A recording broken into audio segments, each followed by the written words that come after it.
подарком улыбок и добрых мыслей в эфир Юргена вырывается студия 11. Здравствуйте, друзья! Обратили внимание, что с каждым днем птицы по утрам поют все громче. Февраль на середине своего пути, и, как нам кажется, он уже вполне готов отдать бразды правления весне. Нам в оставшиеся 2 недели нужно лишь как следует подготовить себя к встрече этого романтичного времени года. В ближайшие полчаса мы будем запасаться вдохновением и радостью. Что вас ждет в первой части нашего выпуска, расскажем прямо сейчас.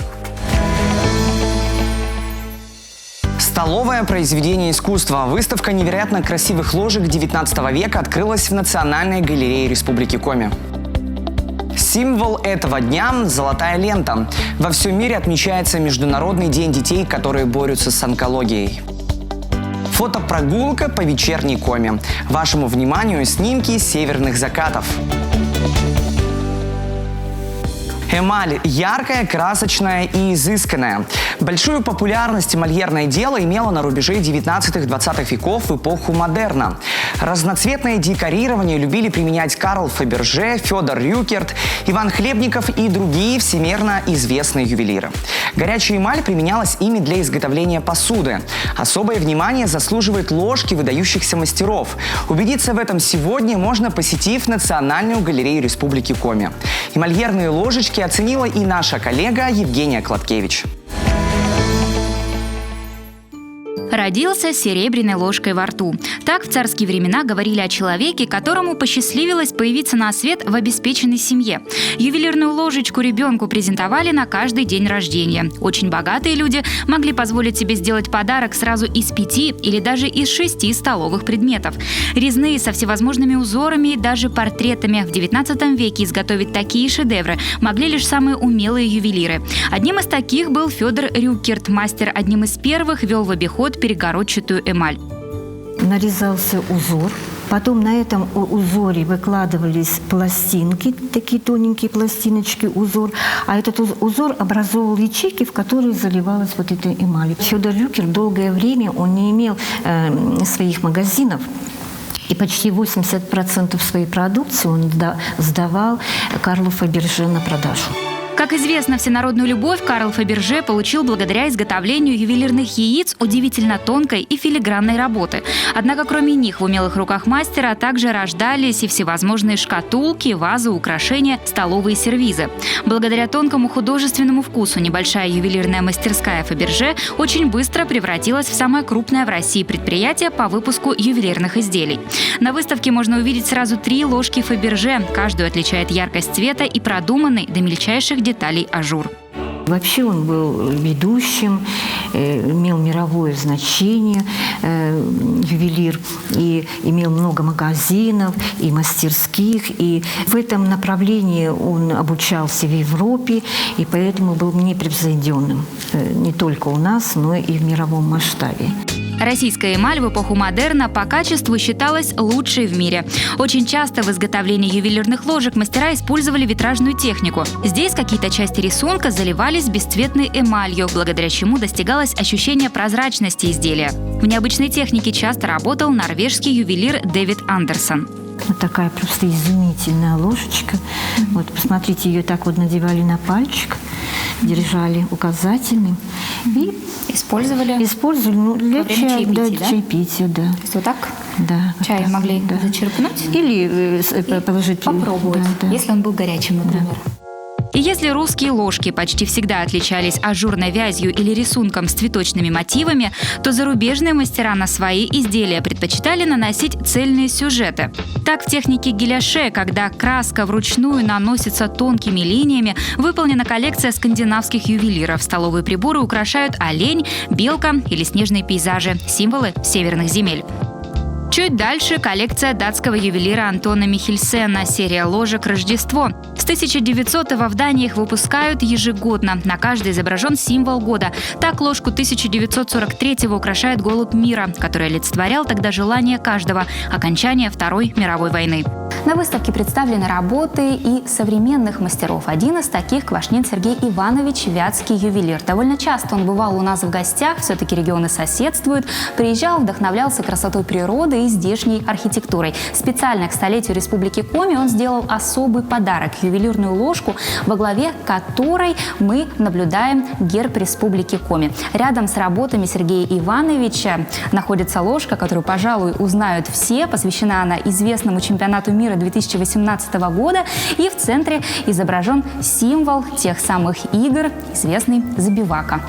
210 ложек 19, 20 и 21 века. Выставка шедевров эмальерного искусства объединяет в одном месте сразу несколько эпох. Вдохновиться прелестью ювелирного дела в стенах Национальной галереи Коми можно до 19 марта. Ежегодно 15 февраля во всем мире отмечается День детей, больных раком. Онкология вынуждает маленьких пациентов взрослеть не по годам. В юном возрасте они борются с болезнью, которую с трудом переносят даже взрослые люди. Ежегодно, по данным ВОЗ, рак диагностируется у 400 тысяч детей по всему миру. И в лечении маленьких пациентов огромную роль играет время. Это связано с тем, что у детей заболевания быстро прогрессируют. На тему детской онкологии мы пообщаемся с гостем нашей студии Андреем Кармановым. Добрый день. Добрый день. Как вот у нас обстоит статистика в Республике Коми? Ну, в Республике Коми ежегодно заболевают 30-35 детей злокачественного образования. Эта статистика, она соответствует всем мировым данным.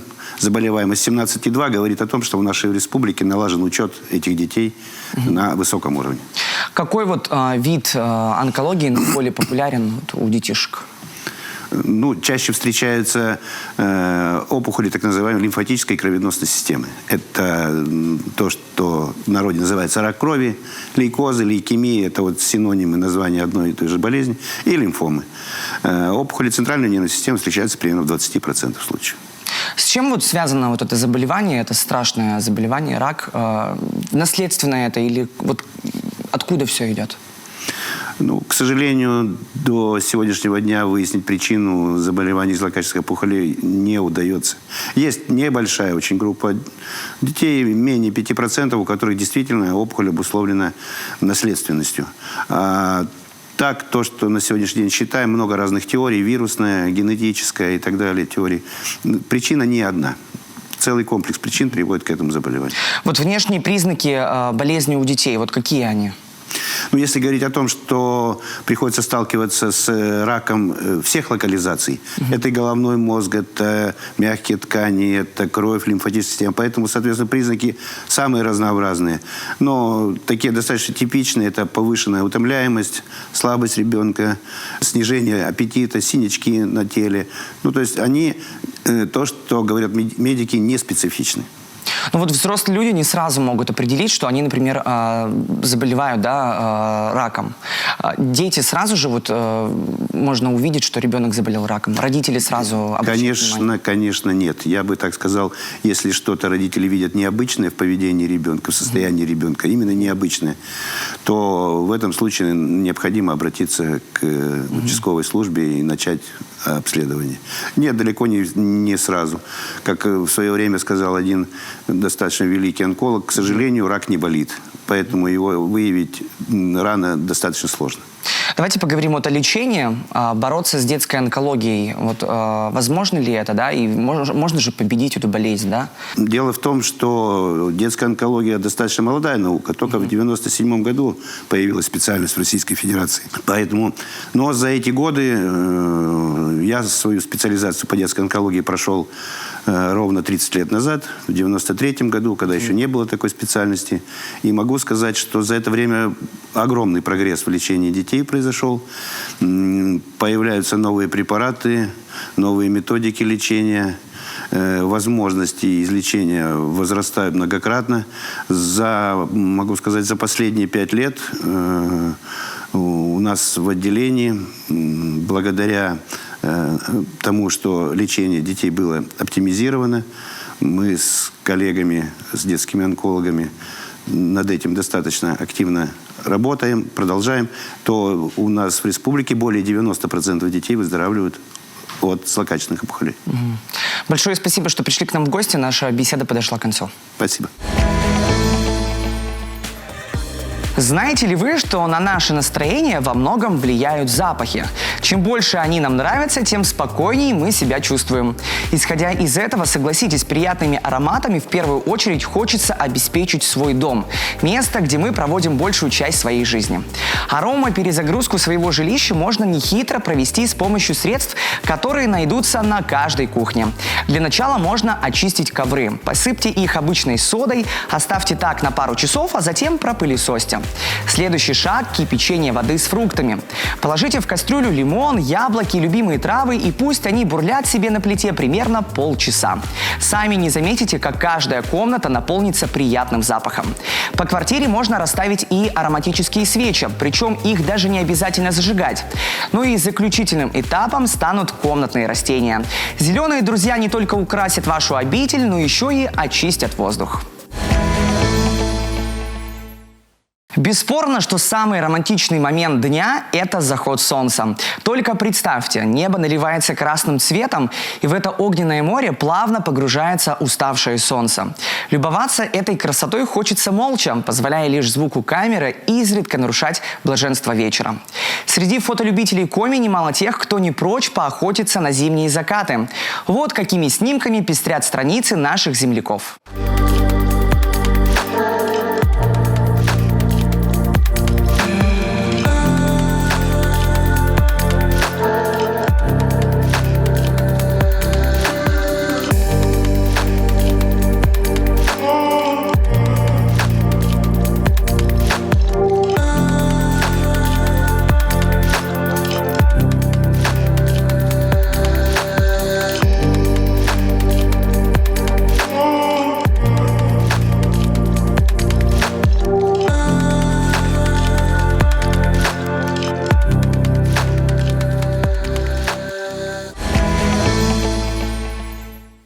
На такой прекрасной ноте мы завершаем первую часть программы. Но не спешите огорчаться. Нам еще есть что вам рассказать. Наш выпуск продолжится через пару мгновений. Не переключайтесь.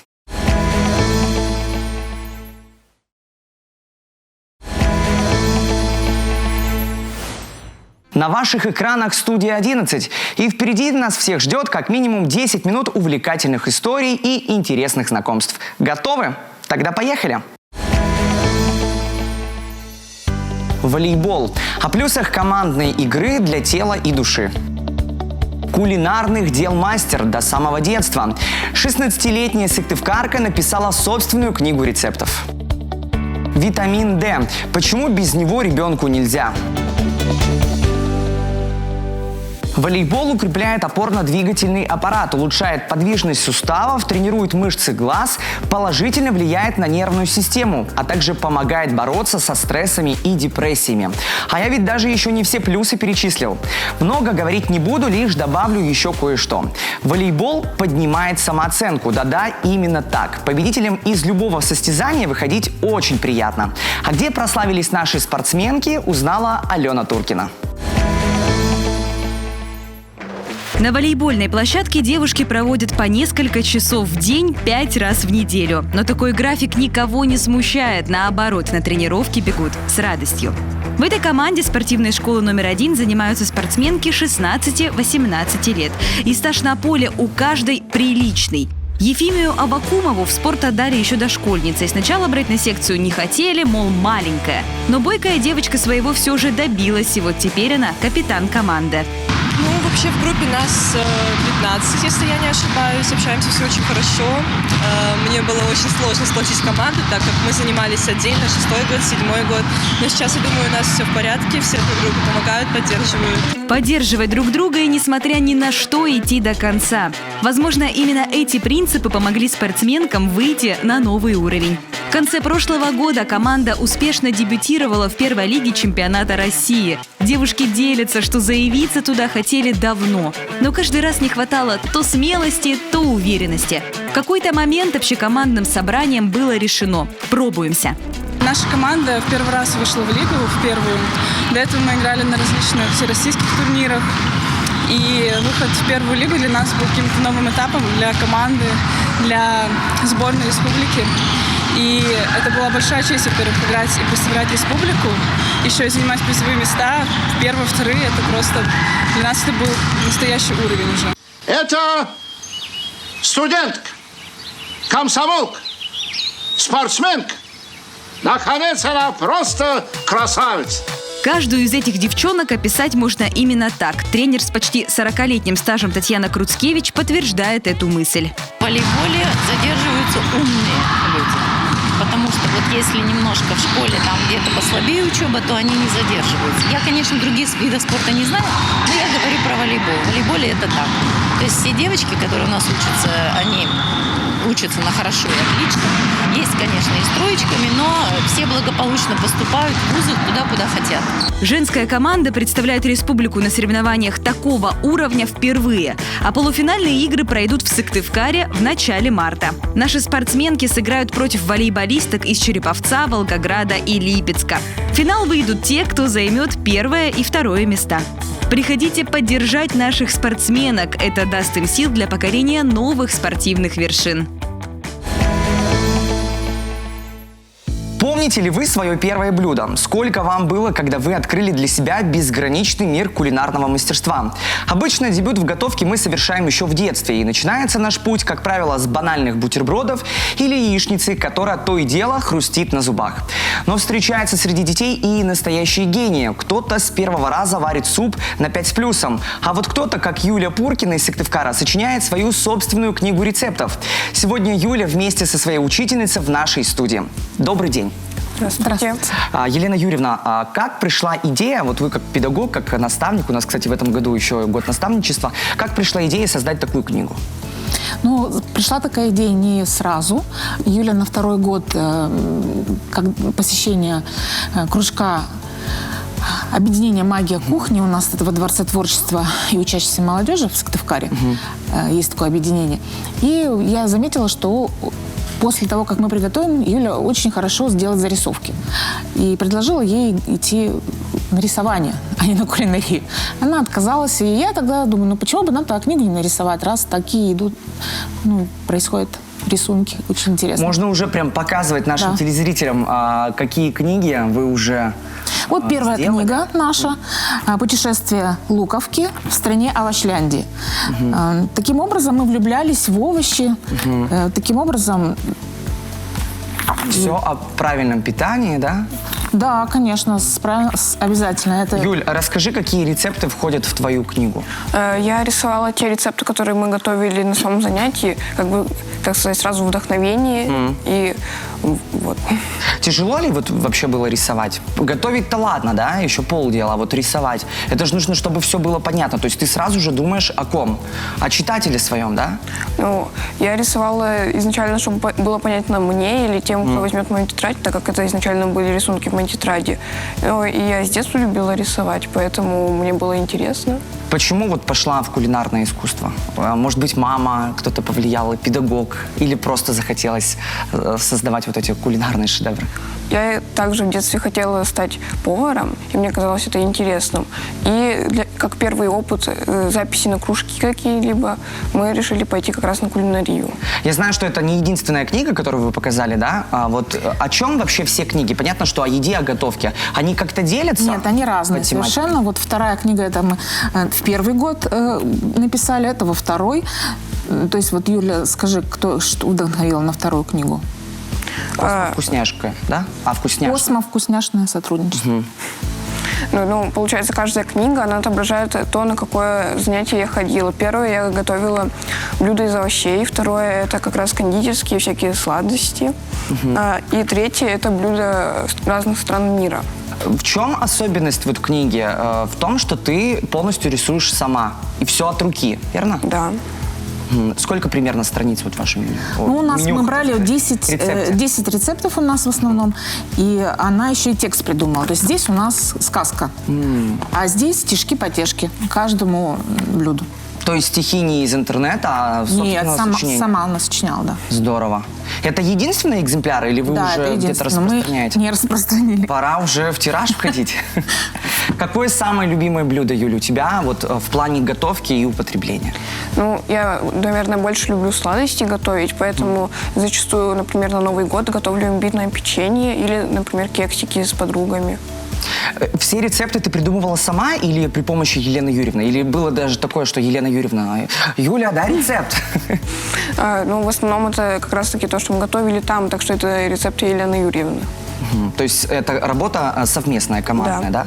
Какие планы на будущее? Я так понимаю, что вы не останавливаетесь на достигнутом. 3 книги, да, у вас? Ну, как раз о планах, это плавно перетекло в другую профессию, которую Юля захотела освоить, это мультипликация. Ну что, нам остается пожелать удачи в кулинарном искусстве. 3 книги. Я думаю, что надо делать тираж, да?